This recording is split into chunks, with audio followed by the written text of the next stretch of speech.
Si imaginas el futuro, también te tienes que imaginar su lado más oscuro. Si repasamos las teorías que nos llevarían a la destrucción, la sobrepoblación, el cambio climático o el calentamiento del planeta, quizás haya inteligencia artificial, pero se usará como un arma. La ciencia ficción sirve como metáfora para describir la falta de humanidad de los humanos. Para mí, una historia distópica es un aviso. ¿Te das cuenta de lo horrible que sería? No dejemos que suceda. No todos los avances se utilizarán para mejorar la sociedad. Es la naturaleza humana, hay personas malas en el mundo. La distopía de una persona puede ser la utopía de otra. La supervivencia puede ser una condena y no una bendición.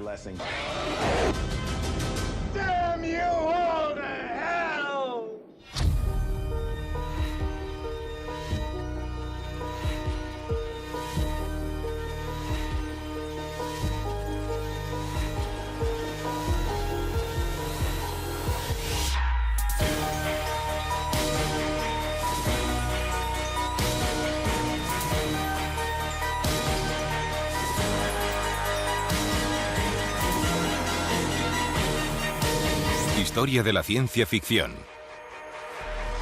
Futuros oscuros. ¿Por qué nos fascinan tanto estos futuros oscuros? Porque somos así en nuestra ira interna y social. Sí. Ya. Es la angustia que sentimos por el fin de la humanidad. Sí. Por la energía nuclear y los patógenos, etc. Todas esas cosas que venimos arrastrando en los últimos 50 o 60 años se manifiestan en estas fantasías posapocalípticas. Sí. Seguro que la gente que ve estas películas piensa que pertenecen al 10% que sobrevivirían y no al 90% restante. Totalmente. Y que tendrán un apartamento en Manhattan con una puerta de acero. Ya. Bueno, hay que matar unos cuantos vampiros, pero no se está mal. Para nada, simplifica el modo de vida. Al fin y al cabo es la magia de cazar para sobrevivir. Es la fantasía definitiva del siglo XX de un mundo posapocalíptico. Estarías tú mismo, tu coche y tu arma.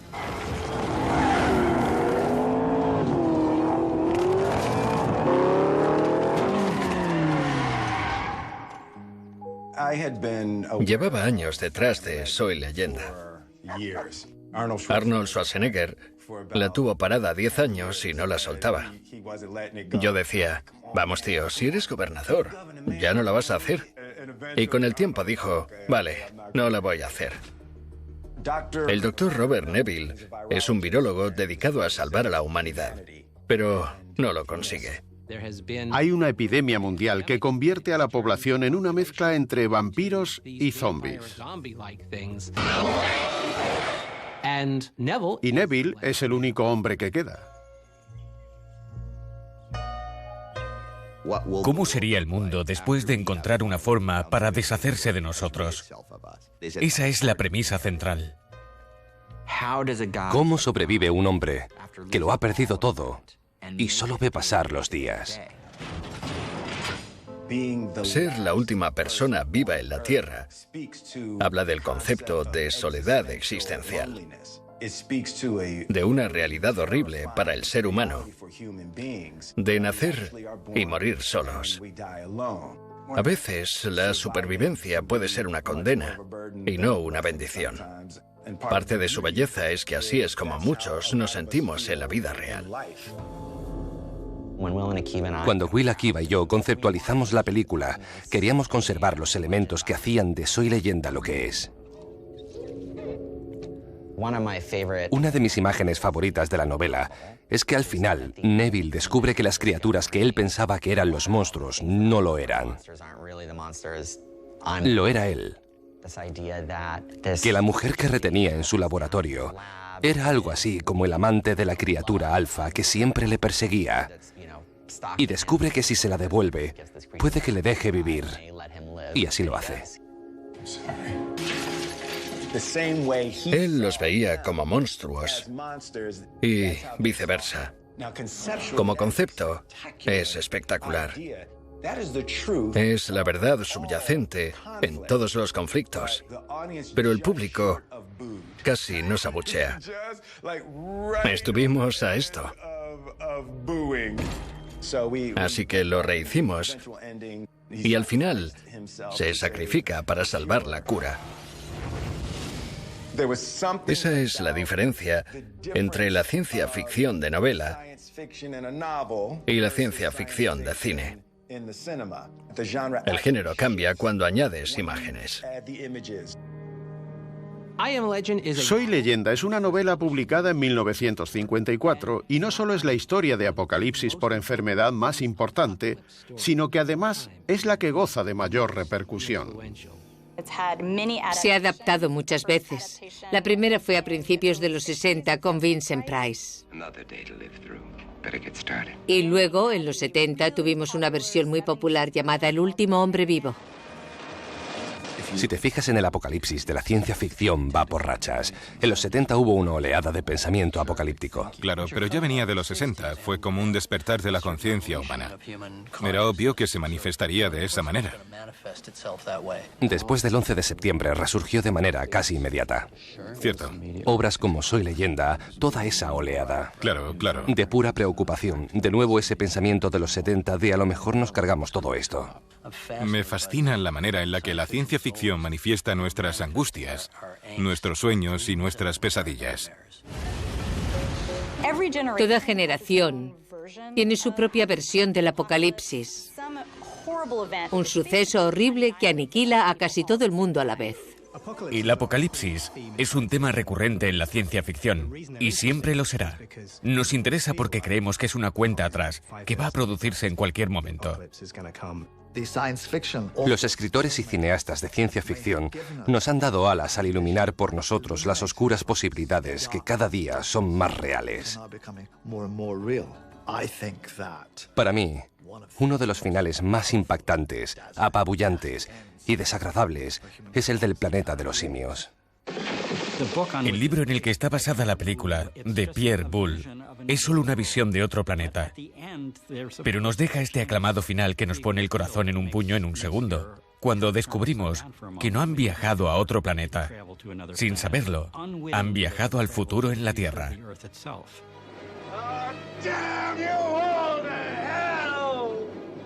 Acaba siendo una historia sobre nuestro propio futuro y nuestro destino. Es un futuro posapocalíptico muy lejano, en el que los humanos han sido reemplazados por simios, y ahora solo somos unos animales idiotas. En la primera saga, pero sobre todo en la segunda saga de películas, descubrimos que la derrota de la humanidad no la causa una lluvia de armas nucleares, ni una pandemia de zombies. En realidad es una mezcla de diferentes factores. El sello distintivo de una buena historia de ciencia ficción es la idea de que el apocalipsis es complicado. Y este también es un buen ejemplo de apocalipsis, en donde hay algo de esperanza. Recordamos El planeta de los simios como una película cínica donde los humanos lo echan todo a perder, pero al principio hay un momento precioso. En la primera película, Charlton Heston habla a los humanos del futuro, quienes lo descubrirán en 700 años, y dice: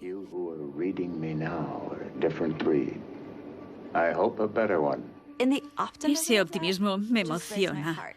Sobre todo cuando vuelves a ver la película y sabes lo que pasa. Intenta avisarnos de lo que pasará mañana si lo fastidiamos hoy.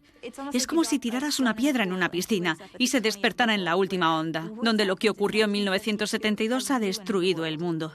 Es una promesa inquietante. Creo que todos vemos estas películas y apreciamos la verdad, esa idea inexorable de que todo desaparecerá y que nos volveremos innecesarios y prescindibles. Si repasamos a las teorías que nos llevarían a la destrucción, la sobrepoblación, el cambio climático o el calentamiento del planeta, quizás haya inteligencia artificial, pero se usará como un arma. No habrá solo un motivo. Exacto. Creo que los futuros oscuros en nuestra industria, el entretenimiento, están motivados por la paranoia. Sí, cierto. ¿Es una paranoia sana o nociva? Muy sana. ¿Es sana? Muy sana. Porque siempre te preguntas qué pasaría si... Y si no lo haces, eres un idiota. Hay tantas historias sobre futuros horribles. Por un lado tenemos el apocalipsis y por otro la distopía.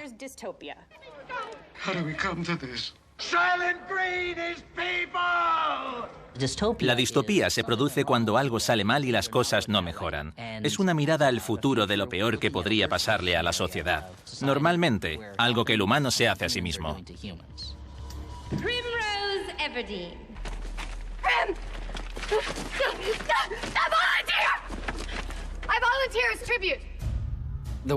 El mundo de los Juegos del Hambre es un mundo distópico, brutal y difícil. Hay un gobierno tiránico que cada año coge a niños y los hacen luchar hasta la muerte. Peeta es un personaje genial. Conecté con la sensación de que, a pesar de toda la locura que le rodea, estas circunstancias tan extremas no cambia su forma de ser.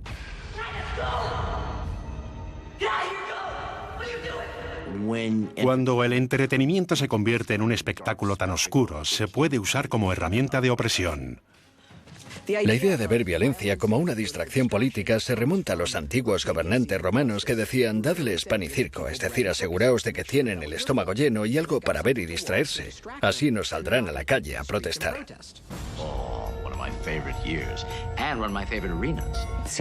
Susan Collins contó que se le ocurrió la idea del libro haciendo zapping durante la guerra de Irak. En un canal veías reportajes e imágenes en vivo y al pasar un par de canales veías en otro canal un reality de esos donde los jóvenes se pelean, y se le ocurrió unir estas dos realidades. Los Juegos del Hambre da en el clavo de las cosas que nos preocupan hoy en día. La telerrealidad es más cruel que el entretenimiento, pero no nos damos cuenta. El concepto de cultura controlada nace de la novela de George Orwell, 1984. El libro y la película de 1984 son impresionantes. Desde que se publicó, su visión del futuro se ha utilizado para describir la época en la que vivimos. Con el auge del fascismo y del uso de tecnologías en la guerra, de repente la ciencia ficción pasó de tener futuros optimistas a futuros en los que nadie querría vivir. Orwell actualizó el totalitarismo a la era mediática. Las telepantallas y el Gran Hermano nos enseñan cómo la vigilancia formaría parte de una red tecnológica. Lo más aterrador era que no insistía en un nuevo mundo. Más bien decía: esto es lo que podemos hacer con la tecnología que manejamos ahora. La ciencia ficción no busca predecir el futuro, sino elegirlo. Trata del mundo en el que estamos y la dirección que vamos a seguir. La ciencia ficción distópica parte del diálogo social.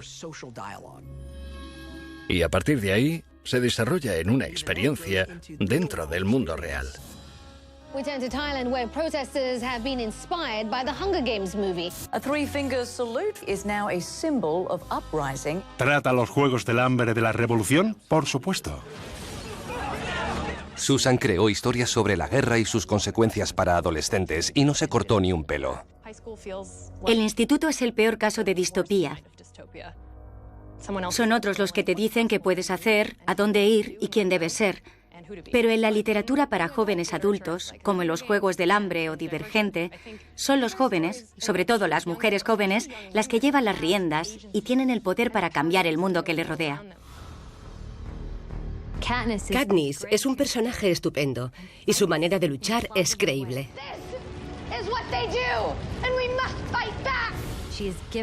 Posee habilidades que le permiten derribar a un monstruo con forma de sociedad, que es superior a ella.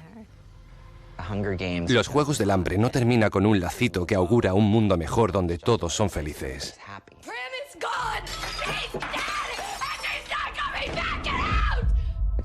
Normalmente, hacen falta muchas víctimas, muchas muertes y mucho dolor para que algo cambie. Aunque la gente que quede seguirá estando dolida porque esas cicatrices no desaparecen con el tiempo. I don't think the human mind is meant to exist in two different dimensions. It's very confusing. You don't know what's real and what's not. But you know what's real now. Yes, sir, I do. Lo peor de la ciencia ficción del futuro es el concepto de que puedes estar ya en un futuro oscuro y no saberlo. ¿Dónde ponemos la línea entre la realidad, los recuerdos y los sueños? Creo que el mensaje básico de toda novela de ciencia ficción distópica es que vives en un mundo distópico, lo veas o no. This is going to be very difficult for you to accept, Mr. Quaid. I'm listening. I'm afraid you're not really standing here right now. You know, Doug, you could have fooled me. Desafío Total es una adaptación de un relato llamado Podemos recordarlo todo por usted, de Philip K. Dick. Fue el escritor de ciencia ficción más sobresaliente, surrealista y satírico de su época.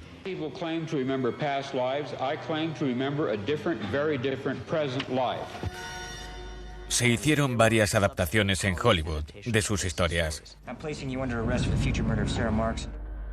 Una y otra vez, lleva a los personajes a lo que luego se conoce como universo construido, engañando a la gente que vive en él y que piensa que es real.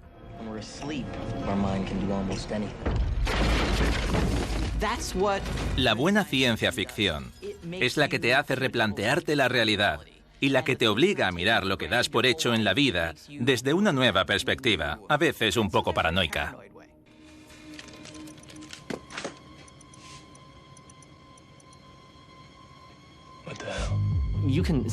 Las ideas de Philip K. Dick aparecen en películas como Matrix. Esa sensación de paranoia de que no hay una verdad terrenal a la que agarrarse. You take the blue pill. You wake up in your bed and believe whatever you want to believe. You take the red pill and I show you how deep the rabbit hole goes. Las hermanas Wachowski me dieron el guión y lo leí. La idea de que la realidad no es real.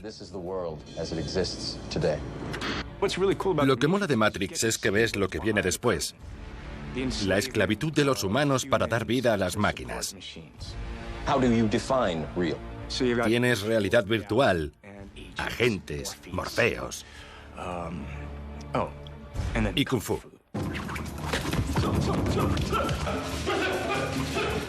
Lawrence Fishburne y yo ensayamos la escena del dojo durante 7 u 8 meses.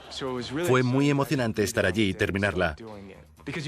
Porque puedes entrenar, pero luego viene el momento de la verdad. Alguien dice acción y vamos, ¿no?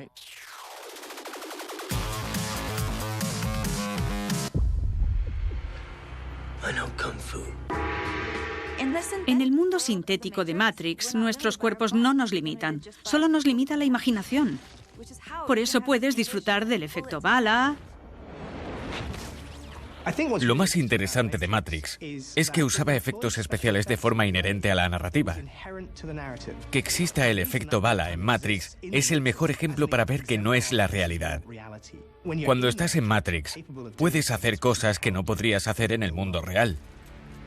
La primera vez que sale Trinity saltando con la pose de grulla era algo nunca visto antes. Era una tecnología inventada de forma muy efectiva para la película. Y más adelante, a medida que aparece el efecto bala, se convierte en el rasgo diferenciador que nos dice que estamos en Matrix y no en el apocalipsis distópico en el que existimos.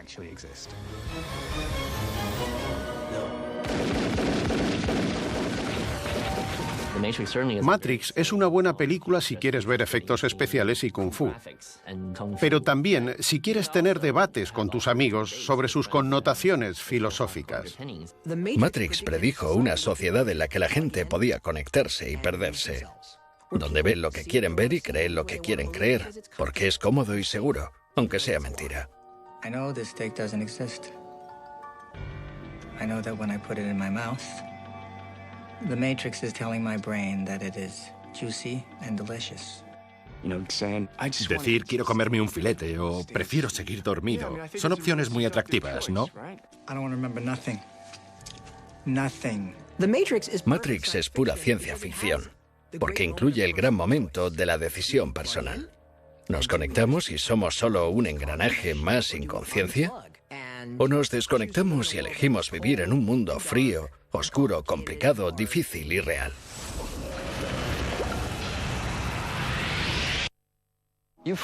Tonteas mucho con la ciencia ficción. Todo el tiempo. Diría que El Caballero Oscuro y La Leyenda Renace son ciencia ficción distópica. Cierto. No es más que un estado corrupto e hipertrofiado. Sí, La leyenda renace es un futuro distópico repleto de demagogia y de todas esas cosas que podrían llegar a pasar. Creo que una parte de la ciencia ficción celebra el potencial humano. Sí. Donde solo un héroe puede salvarte. Sí, prácticamente.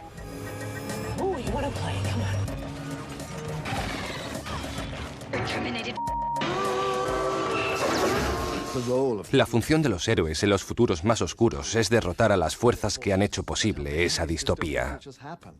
La ficción distópica a menudo considera lo lejos que puede llegar una persona para cambiar el mundo y luchar contra un sistema que se ha vuelto opresivo y corrupto. Drop the gun. You are under arrest. Thank you for your cooperation.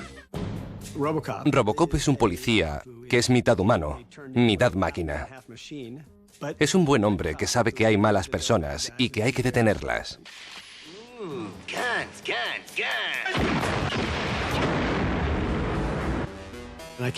Tenía metido en la cabeza hacer una historia de ciencia ficción que estuviera ambientada en el mundo empresarial. Eran los 80, el principio de la generación de la codicia, y en Robocop quedaba implícito que vivimos en un mundo liderado por el dinero y las empresas.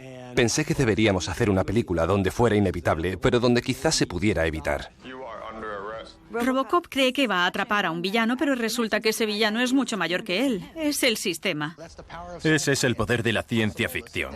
Nos podemos sentar y pensar en estos temas tan importantes mientras vemos robots disparando a gente en los genitales. Your move, creep. La violencia de Robocop es sorprendente. Demuestra lo que es la distopía, y es algo horrible que asola el mundo y que nos ha arrastrado a esto. Siempre me sorprende que la gente pregunte, ¿por qué hay tanta violencia en tus películas? Mi respuesta es, porque no hay violencia en las tuyas. La violencia es inherente al universo. Y para mí es algo que entendí desde el punto de vista religioso. Pensé que la muerte de Murphy debía ser una crucifixión o algo que diera miedo. Por eso debía ser muy violenta. Creo que funcionó muy bien. Y poco a poco hay unos movimientos electrónicos y empieza a reconocer cosas. Y luego la resurrección.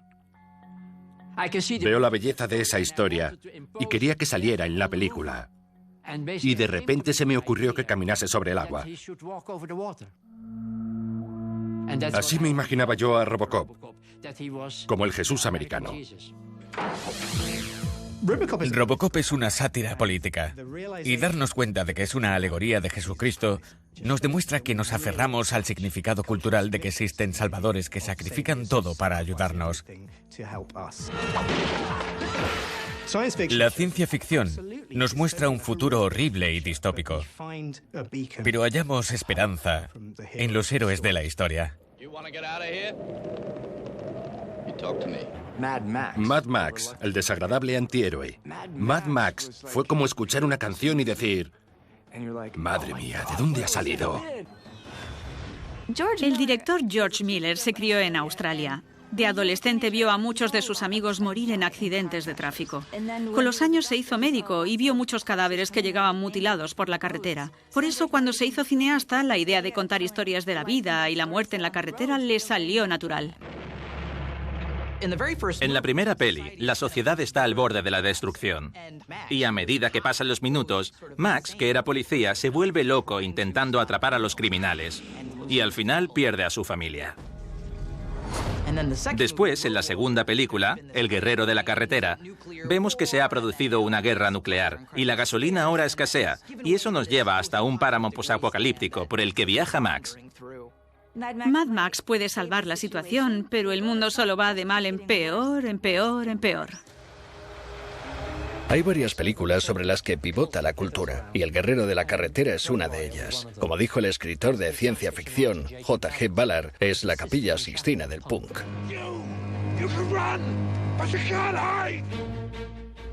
Soy dibujante de cómics.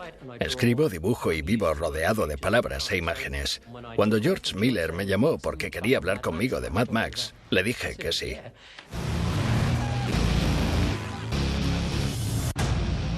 En la cuarta película de Mad Max, Furia en la carretera, tuvimos que hacer bocetos de todo lo que aparecía luego en la pantalla. Al final hicimos como unos 4000 dibujos. Creo que también cambiamos el mito del héroe. En Furia en la carretera, Mad Max es víctima de un trastorno de estrés postraumático. No hay razón para vivir excepto la propia vida. Ha pasado 20 años solo en el Outback con su coche y es como un animal salvaje. Lo llevan atado en el capó como adorno y lo usan como banco de sangre. Porque en Furia en la carretera lo más preciado no es la gasolina, sino el cuerpo humano.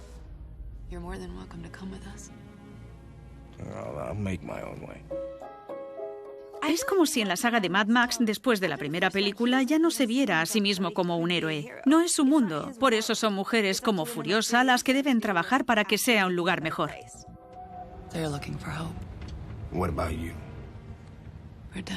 Furiosa es el personaje de George. George decía que iba a hacer a una guerrera de la carretera que sería un referente de nuestros tiempos. Aunque es una película de Mad Max, se da el lujo de crear a esta heroína, que casi roba el papel protagonista. Furiosa es una heroína más convincente que Max.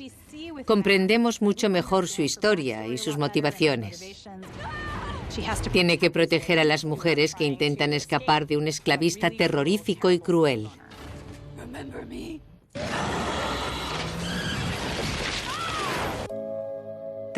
Llega un momento en el que Furiosa está herida, apuñalada y desangrándose. Y en ese instante Max la apuñala con un cuchillo y le inyecta su sangre que se mezcla con la de ella. Y aunque al principio no quería, se involucra. Ves cómo la energía masculina y la femenina se unen. Es una imagen muy potente. En cierto modo es la escena de amor. Y al final él se va. Cuando vemos a Furiosa en la plataforma por encima de la gente, nos damos cuenta de que puede ser la primera vez en una película de Mad Max que vemos un rayito de esperanza al final. Ahora existe la posibilidad, una verdadera esperanza de que estas mujeres formen una nueva sociedad gracias a la fuerza de Furiosa. Estas heroínas darán a luz a una nueva distribución del mundo. Van a recrear el futuro que existe en su ideología. No sabemos lo que pasará, pero eso es otra historia. Como sociedad ansiamos que se representen nuestras pesadillas en la pequeña o la gran pantalla. Sí. Me parece que en gran medida eso es la ciencia ficción. Así es, sí. Pero al adentrarnos en la era tecnológica y científica, nuestros miedos e inseguridades se convierten en ¿a dónde iremos a parar con todo este experimento humano? Siempre nos ha preocupado a dónde va el mundo y si habrá un final. Sí. Y la ciencia ficción se lucra de esos miedos. Claro. ¿Podemos al menos retrasar el apocalipsis? Ya. Alertar o recapacitar sobre una política. Todas las historias de ciencia ficción son un aviso. Las mejores historias son un aviso. What you're about to watch is a nightmare. It is not meant to be prophetic, it need not happen. But in this place, in this moment, it does happen. This is the Twilight Zone. La Dimensión Desconocida fue la primera gran serie de ciencia ficción de la televisión. Punto.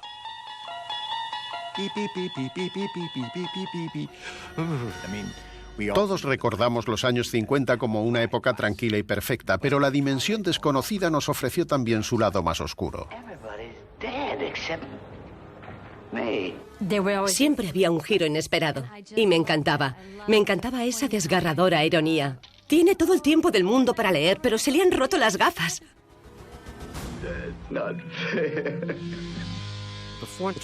Antes de La Dimensión Desconocida, Rod Serling fue el dramaturgo más importante de la televisión en los años 50, pero le censuraban siempre que quería hablar de problemas sociales, raciales o políticos.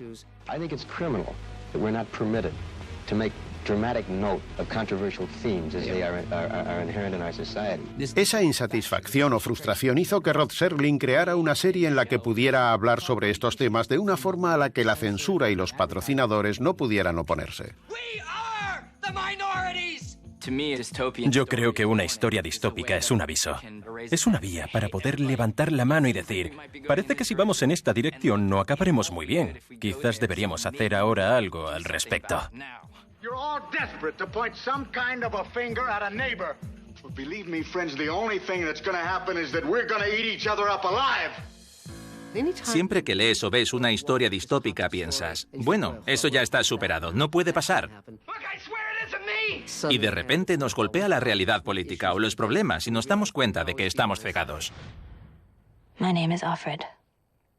I had another name, but it's forbidden now. So many things are forbidden now. En el cuento de la criada, nos adentramos en un futuro en el que los hombres son gobernantes absolutistas y las mujeres están discriminadas. Es un régimen religioso muy arcaico. Tienen que llevar una ropa especial, no hay etiquetas escritas en los supermercados. Es como una ciudad alienígena, como otro mundo. Sin embargo, hay elementos que nos recuerdan que no es así, que es Boston, pero es un Boston muy diferente. Me enamoré de El cuento de la criada por Defred, por cómo mantenía la entereza, la confianza y la esperanza en esa situación tan horrorosa. Hubo una catástrofe medioambiental y la tasa de fertilidad descendió estrepitosamente. Le arrebatan a su marido y a su hija, y como Defred es una de las pocas mujeres fértiles que quedan, se la quedan como esclava gestante en casa de un comandante. The handmaid shall lie between the legs of the commander's wife. The two of you will become one flower, waiting to be seeded. We're flowers. Leda. What? It's nice. Lo que encuentro especial y me encanta de Janine es que todos piensan que está loca, pero ella solo ha tomado la realidad que se le ha presentado y contra la que no puede luchar y la combate a su manera. Porque lo único seguro en un futuro como criada es que vas a la compra y te violan. No he escrito en el libro nada que los seres humanos no hayan hecho en algún momento de la historia o que no hagan ahora. Por ejemplo, en la Alemania nazi, los hombres de las SS tenían asignadas mujeres biológicas. Ella solo recogió las atrocidades llevadas a cabo contra otras personas y las añadió al libro. Así creó el mundo de Gilead. Margaret Atwood leía mucho sobre los juicios a las brujas de Salem y sobre cómo castigaban a las mujeres que se salían de la norma. Era una manera de enviar un mensaje a todas las mujeres para decirles que, si no se comportan, morirán. La revolución iraní sirvió de analogía para Margaret. Fue una revuelta religiosa. Un día las mujeres llevaban minifalda y al día siguiente se las echaba de la universidad. Todo en 24 horas.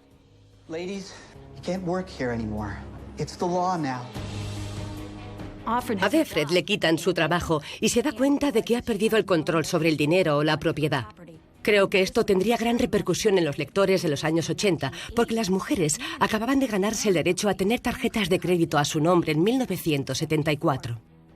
Eres consciente de que ya hemos pasado por eso, de que Dios no lo quiera, podíamos ser nosotras. No es tan difícil que una sociedad se desvíe un poco para recrear ese futuro distópico.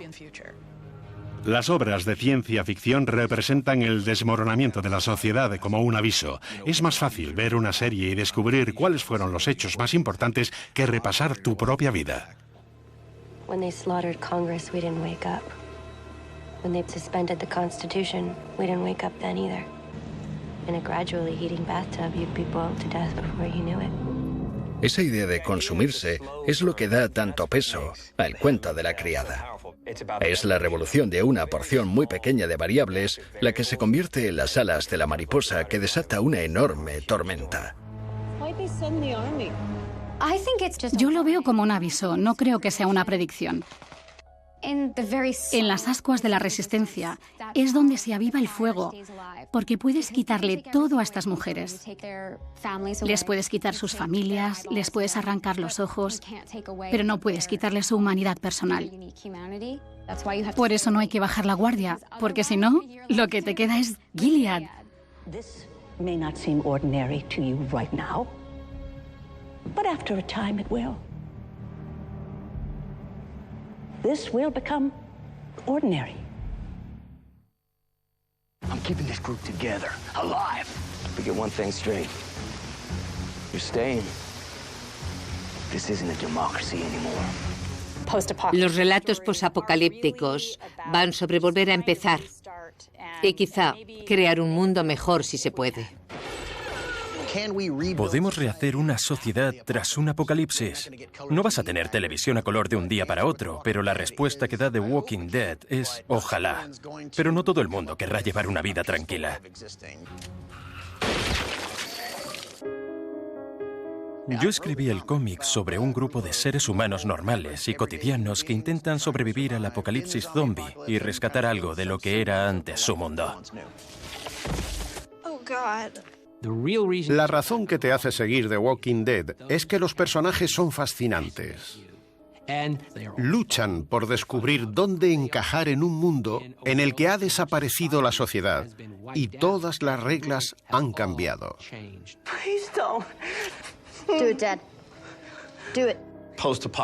Las historias posapocalípticas siempre hablan de lo que le pasa a la gente y en lo que se convierten. Creo que es un tema recurrente en la ciencia ficción, que viene de la mitología de zombies de Romero, de sus películas. George Romero inventó los zombies. Los zombies no existían antes, al menos no eran como los imaginamos ahora. George Romero leyó Soy Leyenda y le encantó el concepto de estar en guerra con un mundo inconsciente. Pero lo que hizo él fue fundamental para la maquinaria moderna de los zombies. Los usó como crítica social. Lo mejor de las pelis de zombies es que profundizan en nuestro miedo a la traición. Esa paranoia que tenemos los humanos de que nuestros seres queridos van a volverse en nuestra contra. Buscan nuestro miedo hacia los depredadores. Nos dan miedo porque nos van a comer. También a la sobrepoblación. Ah, y a las enfermedades. Lo que me molesta de estas pelis es que presentan unos escenarios increíbles y muy buenos personajes, pero la película se acaba. Como escritor siempre me quedo con ganas de más. Pienso que se están perdiendo una gran oportunidad, que podrían seguir a estas personas durante muchísimos años. Yo diría que después de 8 temporadas de The Walking Dead, hemos maquillado a más de 16.000 caminantes. De joven, estudié un poco de fisiología, anatomía y arte. Para mí siempre es importante subir en nivel de realismo y crear algo que el público vea espantoso. Y transformarlo en algo por lo que sientas compasión. The Walking Dead muestra diferentes maneras en las que podemos reconstruir una sociedad después de un apocalipsis. Rick Grimes y su grupo se encuentran con diferentes tipos de civilizaciones en el transcurso de The Walking Dead. Lugares como Woodbury, liderados por el gobernador, o Alejandría, que es un refugio construido por los habitantes de Washington DC como lugar de retiro. Pero la peor de todas las sociedades que nos hemos encontrado es la de Negan y su grupo, los Salvadores. I'm gonna beat the holy hell out of one of you.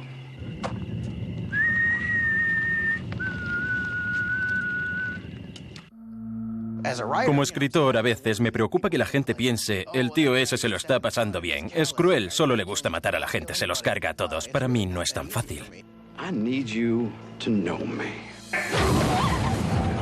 Cuando muere un personaje me enfado tanto como el público. A veces lloro cuando lo escribo. Lo digo totalmente en serio. A veces se me hace cuesta arriba. Tiene que haber personas que den equilibrio moral. Si no, todo sería caótico. Es un grupo de personas en las que puedes confiar para crear un futuro mejor. Todo lo que quieren es crear una nueva sociedad. Que haya algo después.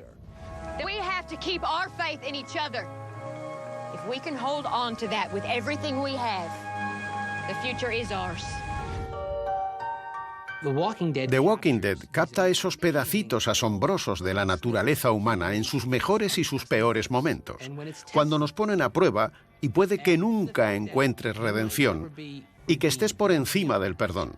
Pero otros personajes sí que se redimen de alguna forma. Se trata de regresar de la oscuridad y encontrar la forma de colaborar para salir del bache y construir una civilización. Por eso, con una línea temporal suficientemente larga, es una historia edificante sobre personas que han pasado lo peor y se han convertido en la mejor versión de ellas mismas. Por eso siempre la he visto como un relato optimista. La ciencia ficción habla sobre la condición humana. Es absurdo hablar del bien contra el mal. Para mí es más competitividad y agresividad contra compasión y empatía. Somos ambas cosas. Sí. La naturaleza se ha decantado por las dos, porque somos animales sociales. No podemos sobrevivir sin cuidar de nuestros hijos o sin aprender a cazar.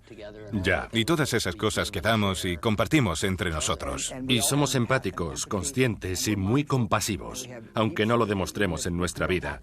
O la gente no nos vea así. Todo el mundo tiene esa capacidad. Ya. Esa capacidad es la que siempre nos salvará de caer en el abismo.